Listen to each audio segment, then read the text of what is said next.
me start by congratulating Santrastudi Galileo for this organizing this 14th European Conference on latest technology in refrigeration, cooling, and heating. This has been a very consistent, very back-breaking efforts in organizing such conference, which is going on for last 14 years. And with every year, I have been seeing for last 10 years, as Marco said, that we have seen the increased numbers in terms of participants, in terms of number of countries which are participating in it, including developing countries. And I also seen the number of varied papers and the latest technologies which is being presented. So it's becoming a sort of a conference which is what is called as a topical, timely, and giving us a contemporary technologies presentation, and of course the networking which takes place among the participants. But yesterday, during the interview, when I arrived very late in Milan with the TV interviews, I was asked a question. But why UNEP is interested in refrigeration and such kind of conferences? Because isn't UNEP supposed to focus on developing countries?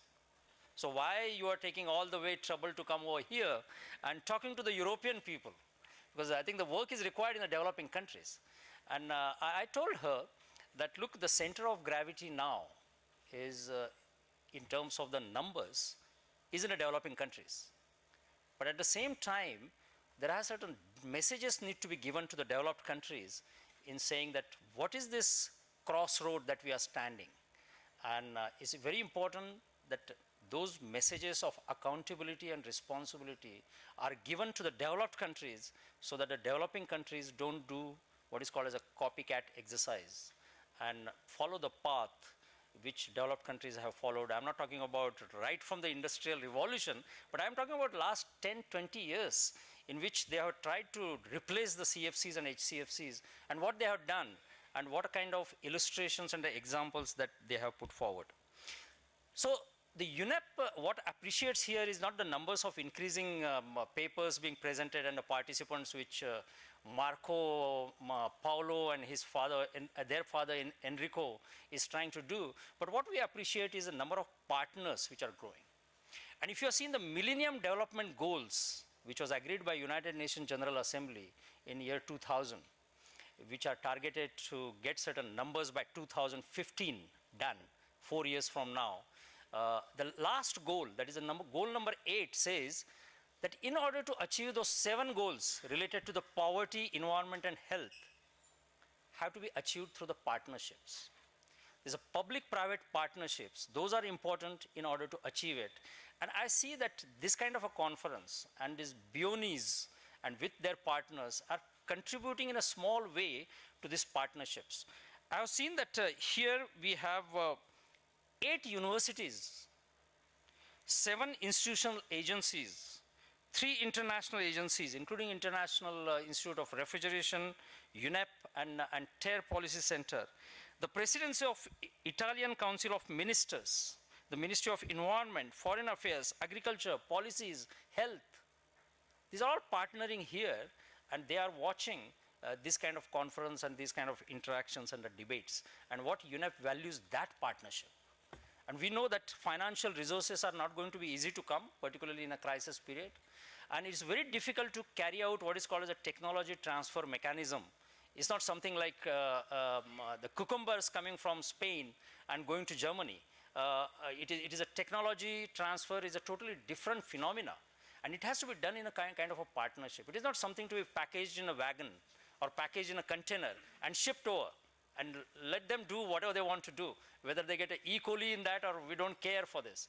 That is not a technology transfer. So technology transfer comes from such kind of interaction, such kind of partnerships, at a public-private partnership, and deliberating with the universities. And I have seen a consistent efforts of these BIONIs and Centro Studio Galileo to get connected to the universities, which are tomorrow's the technology developers, sustainable technology developers and the policy makers.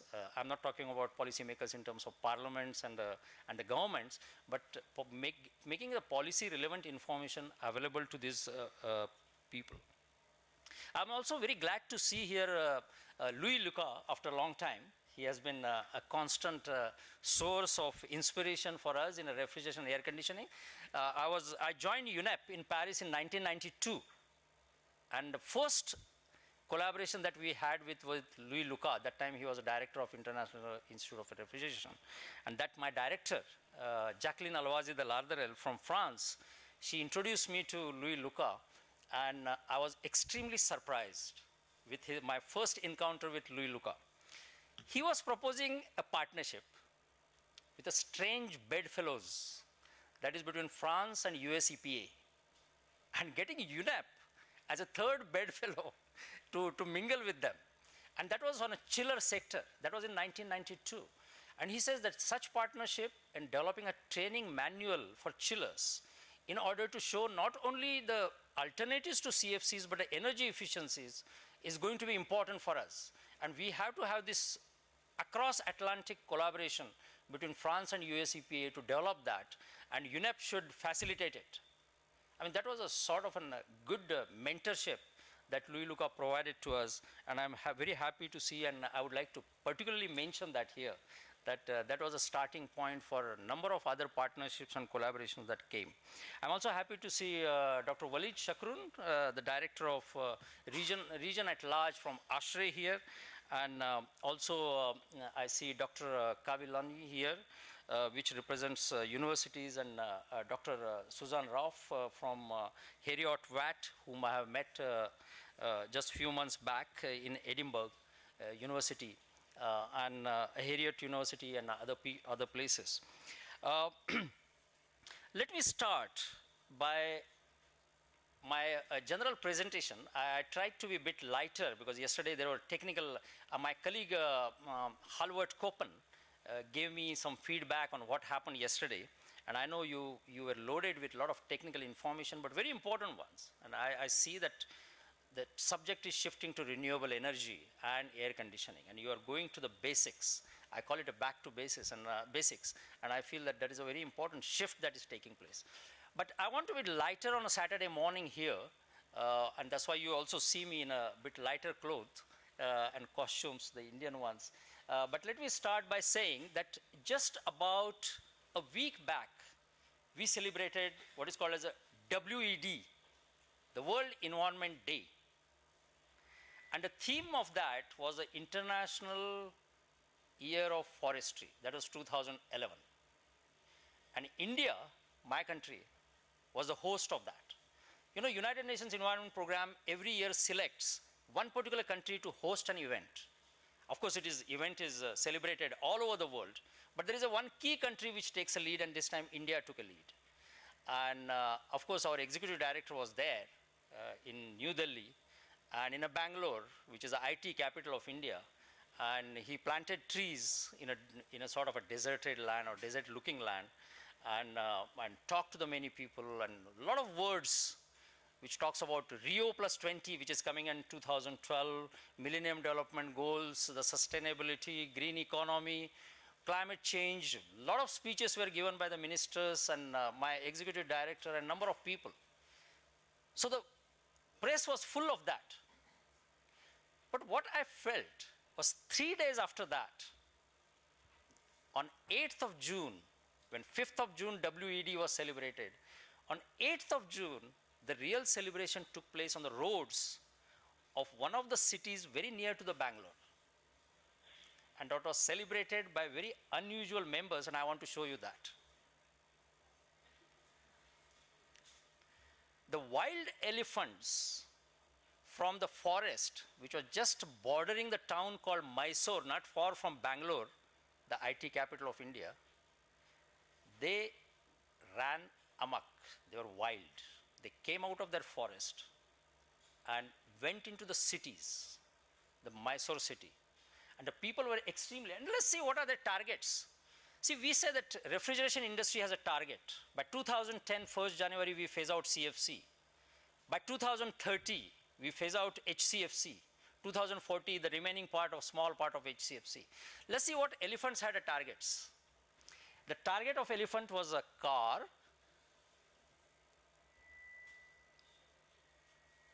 a motorcycle,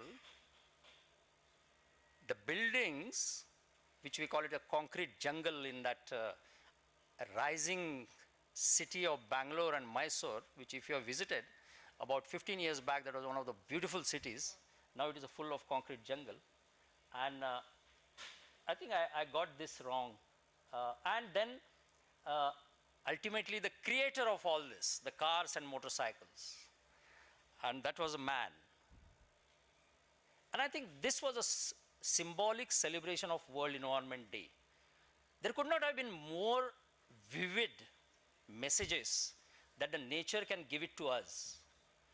We are encroaching on a nature, utilizing that nature capital for whatever the purpose is, refrigeration and air conditioning, and we are disturbing that nature. The nature has no way to give you the messages except some examples like this. And if we don't take those messages and the lessons, I think we are failing in our duty.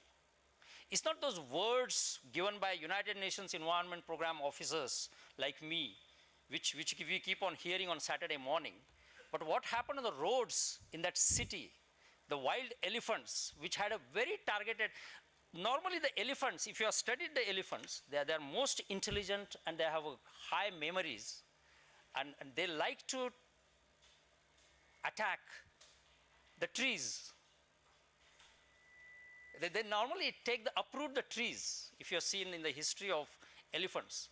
But look at what they are targeting. And I thought that it is very symbolic. This picture I would like to, I show it in most of my presentations. This is also another way of nature giving the message, saying that if you don't stop using fossil fuels, the nature will make the action so that you stop using the fossil fuels, because the petrol station cannot run if it is inundated with the rains. And this is where the natural disaster, this is another message that is being given, that a car can stop.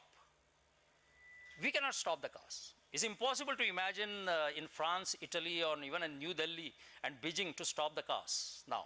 And if you make some international regulations to stop the car, I don't think anybody will sign it at all. They are such an integral part of our life. But nature can stop it. And in all these things, I think the human beings are defined as somebody, I mean, people say that is the only animal on the earth who can laugh, the only animal on the earth which can count. So there are many definitions of human beings. But I find that new definition, which I read just few days back, was that human being is the one animal who doesn't learn from the lesson. But we draw the lessons. We are very good in drawing the lessons, but we never learn from the lesson. Whereas if you see some of the animals, the dogs, they have the memories. The elephants have the memories, and they learn the lessons, and they don't do the same thing what they did before. And this is the example where we didn't learn from whatever happened in the past, and we continue to emit carbon dioxide at our own will, in spite of lessons, in spite of negotiations, in spite of having a treaty, and it just CO2 concentration keeps on increasing. 2010 losses, insurance losses due to the climatic events, which again people say you cannot have one-to-one relation between climate events, the disastrous events and the climate change. But there is a possibility. And the people are talking about a percentage of possibility of such relation. It could be 80%, 90%, 99%. But we have seen these losses which are happening in a increasing train all the time. But what happens now is, instead of technology providers or the industries, is the finance people who are working how we can manage these losses rather than how we manage the carbon dioxide emissions. So it's a very interesting scenario which is taking place, that the human being's definition could be one more, that we draw the lessons, we don't learn from the lessons, but we distort the lessons and try to find a way by means which are not relevant to us. So the whole finance industry today is now working in managing a climate change. And it's a very interesting phenomena that in many of the, like Montreal Protocol, it's an industry who helped in solving the problem. And today we have the industry taking a back seat in climate change. And the finance industry is coming up in what is called as a carbon financing. It's a very new term which is coming up.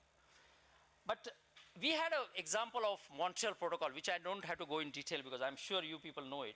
But I call it a first global rescue mission, which started in 1987. And we almost rescued the whole globe. And we see 2010 reports from NASA, from World Meteorological Organization and European Space Agency, which says we are on the right track. And we have seen the consumption in developed countries already touching zero, already zero. We see in the developing countries following the path, taking a good example from developed countries. And we have seen the Antarctic ozone hole scenario, which says that we definitely feel that by 2060, we will recover and hand over this earth in the same way as we got it from our previous generation in respect of the ozone concentration. And there has been an extraordinary financial assistance given to the developing countries. And in the process, as I say, we are very good in drawing the lessons. One of the lessons we got was this, sorry. That in the process we learned that though in the beginning we project that there is a tremendous cost for this changeover, like you have seen the huge number of papers which says what is the cost of climate change, what percent of the whole world GDP will go into this climate change issue, and similar calculations were done in 1987 and in 1990. What will be the cost of changeover from CFC to non-CFC? They were huge in the beginning, as you can see from this graph. And by 1997, the world started realizing the costs are not that huge. And that is because the technology change, technology fostering, the industry potential, the industry genius, and the universities who develop the technologies, that were not factored in those calculations. That's why I'm saying that when finance industry or the finance experts take the lead, I think we have got a wrong lessons. But I think these finance and the technology providers should be working together. And that is one of the, today we have seen that the Montreal Protocol has not only protected the ozone layer, but has contributed tremendously to the green economy. We have tremendous benefits. The US EPA today's results show that they have saved about $68 billion just by avoiding the cataracts up to 2060. The US Health Ministry has come out with a figure that benefit of Montreal Protocol just by avoiding the cataracts, whose operation today costs about $3,000 per operation. They have calculated how many millions of people would have been operated if the Montreal Protocol would not have been there and UV rays continue to come on the earth and the people getting affected by cataracts. And we have seen those financial benefits all the time. And we have seen the bailout of Montreal Protocol, that we have seen that it is not only CFCs that we got rid of, but we also got a climate benefit, because each of these CFCs are also have a global warming potential, which is about 5,000 times to 10,000 times more than carbon dioxide. So I call in today's terms that Montreal Protocol has bailed out Kyoto Protocol. Just like the government aids, like Obama's government bailed out the Lehman Brothers and General Electric, General Motors. At the same time, Montreal Protocol bailed out. But as we say, starting a new journey today in 2011, we have proven record and lessons learned from Montreal Protocol. But human species are known to justify how not to apply these lessons. And we know that we have been progressing, but at the same time, we are so satisfied and so proud of our new technologies, which is coming up, which are really fantastic. And particularly me, coming from developing countries, I feel how fortunate I am that in one generation time, we have seen such an evolution, and we are in a social media network, and these computers and iPads and iPhones. But I don't know whether we are really progressing and walking straight, or we are getting burdened by that. So it's a sort of a reflection on starting a new journey next to the Montreal Protocol. And I just wanted to say that we are crowded by these kind of technologies. And that is transferring the world into the upheavals which are seen in some of the Arabic worlds, that these new technologies are not only giving us a comfort, what is called as a convenience in getting the news, connecting to the people, our love, our dear ones, but also they are creating upheavals which we never thought that will happen. And what is that upheaval coming up now? And I want to say that these new technologies will also highlight these kind of trends and may start a new revolution. So it's not a Twitter and YouTube and Facebook that will only start the revolutions in Arabic world or in somewhere else, but it will also start a revolution in refrigeration air conditioning system, telling that some of the people who have not learned lessons and are very comfortable in just projecting whatever they want to do are in danger. And the trend is like this. You can see the GHG emissions in the future, and you have seen, I think this was not supposed to be, and HCFC emissions which are going up. And as you know, China being now the center of gravity of HCFCs, the HCFC rise is just tremendous, and we will soon touch more than about 1 million tons of HCFCs per year. And similarly, HFC demands are going up because HFCs are considered as one of the important replacement, not the only replacement, but one of the important replacement for HCFCs. And these are some of the trends which you can see. You will see that even HFCs will soon touch 1 million tons per year. And that's why we call it what is called as a 21 gigaton time bomb. I mean, all these HFCs coming up, of course, they get emitted to the atmosphere, but not immediately. And most of it remains in the equipment. And those are the liabilities. And there is no protocol, not even Montreal Protocol, can take care of those banks. So today, we say that CFCs are out. We have made history. We have to change the books of thermodynamics to remove the CFCs from there. You can remove CFCs from the books, but you cannot remove the CFCs from the old equipment which are still there. And they are widespread. They are in a country like Vanuatu, and they are in a country like Italy. And as we talk today on a Saturday morning, they are slowly emitting to the atmosphere. Nobody is doing anything about it. And there are estimates made by United Nations which talk about if you at all you want to destroy those CFCs, and now the banks are getting built up on HCFCs and HFCs, today it will cost about $36 billion. A rough estimate, average. There is an upper end estimate which talks about $80 billion. And if those are the kind of figures that we are talking about to get rid of this 21 gigaton bomb, then I think we will never reach there. And it is said that every year we are releasing about 2 to 3 tons of gigatons into the atmosphere by what is called as a so-called successful Montreal Protocol. So it's something to reflect on a Saturday morning that where we are today. So this is my last slide to leave you on, again I call it on a Saturday morning, and I don't want to call it have a nice weekend, which normally in Europe is a term.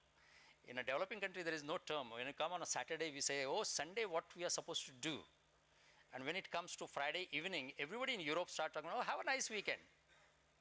And I say that when you reflect on that, I think there is a responsibility and there is a message to the industrialized countries that 70% of your HCFC phase out, which you have done today, congratulations, much ahead of developing countries who have yet to start the phase out.